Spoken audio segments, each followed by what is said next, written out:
serious injury or death, as you know. And the same is true in ministry. If we are unable to keep that balance between personal, family, and ministry, then our lives, our very lives, the lives of our family, their very lives, as well as the health and wellness of that ministry can fail. Now, balance in ministry. Is there any such thing? Or is it just one of those things that, one of those elusive kinds of goals that each one of us in ministry strives to accomplish?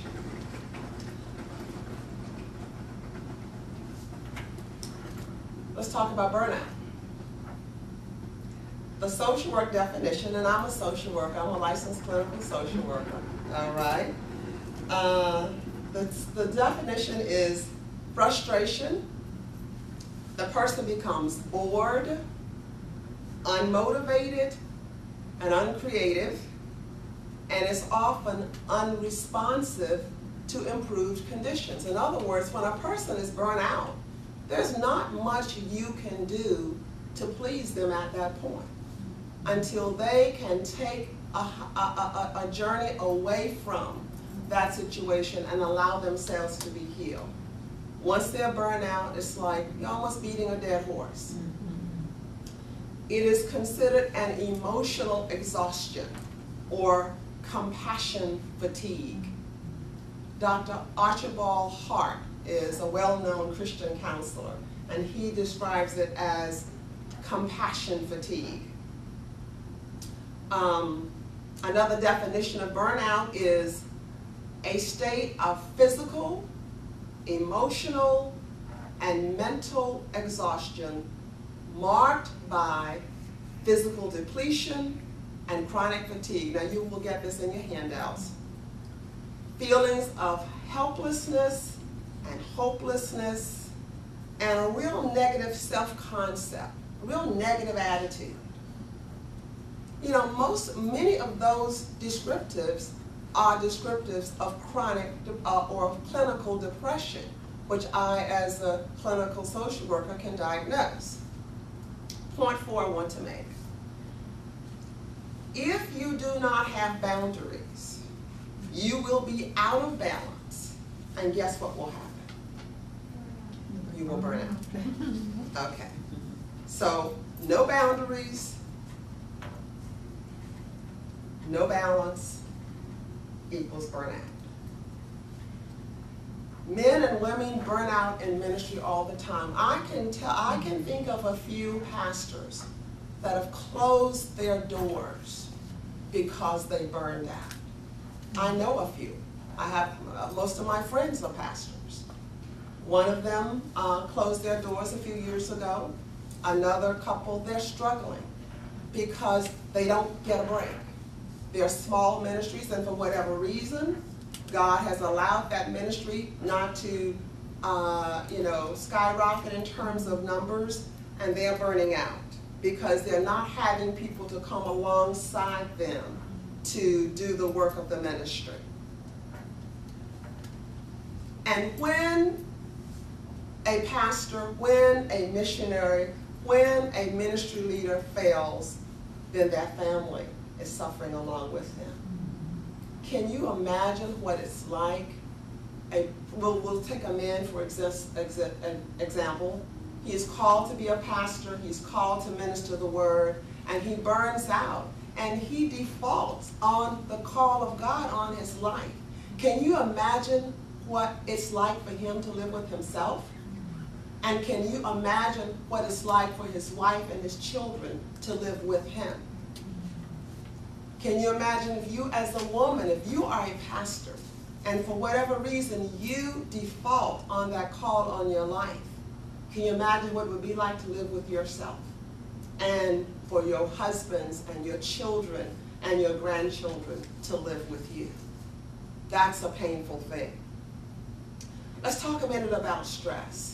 And before I go there, when I think of this example, I think of a man who was in my office just a few months ago. And he had been, when he got to my office, he was seriously, chronically depressed. He had severe anxiety, had had approximately 5 visits to the emergency room for panic attacks, thinking that he had had a heart attack. He is the pastor. He has pastored for 17 years, and he has not had a break. Wow. For 17 years. And now his wife is trying to pick up the pieces and trying to carry on the ministry of the church. And now, her needs have not been met by him. Now the children are losing her to the ministry. The children their needs have not been met at all. And these are the PKs that grow up and they don't like God. I've also had a young man in my office in the last few months who hates his dad, has been a pastor, has been pastoring. He said, I was born on the pew. He is, oh gosh, he's I think 39 or 40 now. He refuses to speak to his parents. He hates them. Now, you and I know that he needs to deal with that hatred in his heart. And you and I know that he is out of touch with God. But the fact of the matter is this is what happens when a woman of God or a man of God is not able to bring that balance within family and ministry, then this is what happens. I had a woman walk through my door 2 weeks ago, and I said, good morning, and okay, so what are we talking about today? Why have you come to counsel? And she looked at me. She says, I think I hate my husband, a pastor's wife, a man who defaulted on the ministry.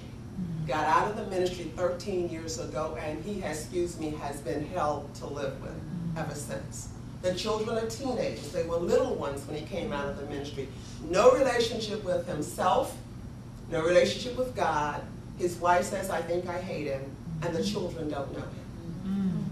Okay. Now, stress contributes to 90% of all diseases in this country. 1/2 of all visits to doctors are for stress-related illnesses. Did you 1/2. You said stress is related to 90%? Stress now contributes to 90% of all diseases, contributes to. We know that it causes many diseases, many illnesses. We know that it exacerbates any disease that you may already have. For instance, if you have high blood pressure, if you have high blood sugar, it will affect your blood pressure, it will affect your blood sugar, it will affect your digestive system, it will cause ulcers, fibromyalgia, which is that kind of garbage bag, garbage can diagnosis where most women fall, where they have aches and pains all over their bodies, mostly exacerbated and in some cases caused by stress. So yes, 90%. Doctors, lawyers, and clergy have the most problems with drug abuse, alcoholism, and suicide. Those are doctors, lawyers, and clergy. Research 25 years ago showed that clergy did a much better job in handling stress than they do today. Since 1980, studies in the U.S. describe an alarming spread of burnout in the profession. For example, this one researcher found that 3 out of 4 ministers, and this is out of a sample of 11,500, 3 out of 4 reported severe stress causing anguish, worry, bewilderment, anger, depression, fear, and alienation. These are our ministers. And I was just checking what's the divorce rate among clergy.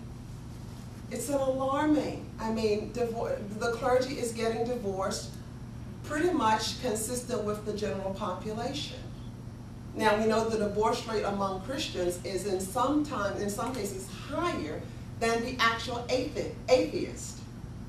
I think the statistic 29 to 24 is actually higher than atheists. And the clergy falls right in line with that divorce rate. Now, why is pastoral ministry so stressful? You could probably start listing them. Maybe you're not a pastor yourself. but you've been involved in ministry. You've seen your pastors. You probably, hopefully you're intercessors for your pastors if you're not a pastor yourself. And you see some of the stresses that they face, but you only see a little bit if you're not behind the scenes. I've been behind the scenes, and I've seen some of the stresses. And God forbid that I should desire to be a pastor. That's a tough job. That is a tough job. But some of the reasons are the disparity between expectations and reality. Some of those expectations cannot be met because they're unrealistic. And so one of the challenges to pastors is to hear from God and to be able to set the priorities of what they sense God is saying to them and to carry that out and to be realistic about how they set expectations. Some other reasons, some pastors are too goal-oriented, some are too accommodating. Clergy are often put on a pedestal by others, and sometimes they end up thinking more highly of themselves than they are, and they put themselves in an exclusive category. Some are too goal-oriented while others are too process-oriented, and so they can't seem to get it focused. Many of them, or most of them, are working with volunteers that they don't have much control over. When you're volunteering in a ministry, you can volunteer, you can be committed to that ministry, or you cannot be. If he or she is depending on you to carry out a portion of that ministry and you default, what can he or she do? Not a thing, but pray.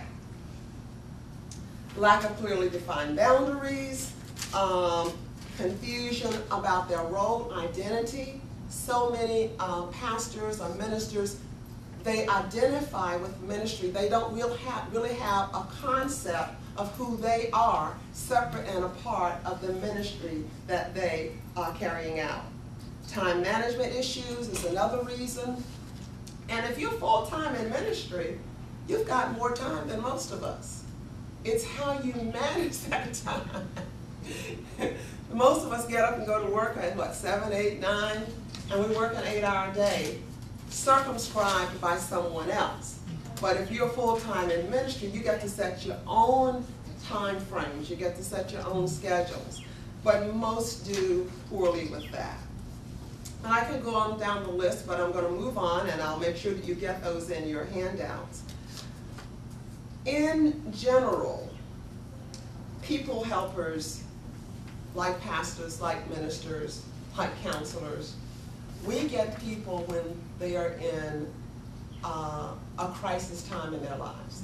If you've got parishioners sitting out there, you're preaching, you're teaching the word, and everything is lovely, they're going to come to church, they're going to hear the word like you guys just heard, and you're going to leave just all excited and just ready to go out and do whatever God's called you to do.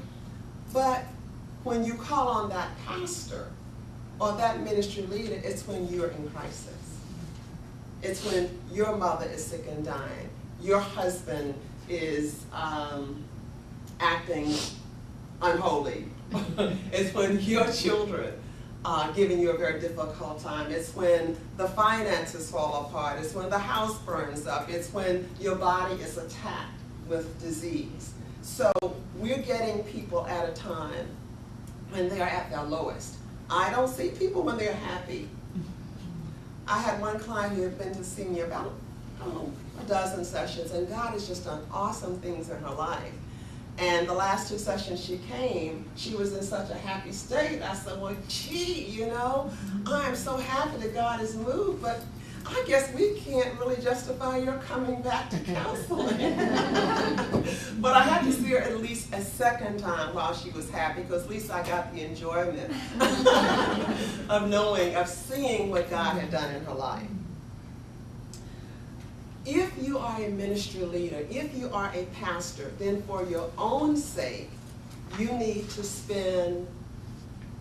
balance the time that you spend with weak people against the time that you spend with strong. People are withdrawing out of you virtue at all times. I like how Mike Murdoch says it. Anybody familiar with that name, Mike Murdoch? Mike Murdoch says it this way: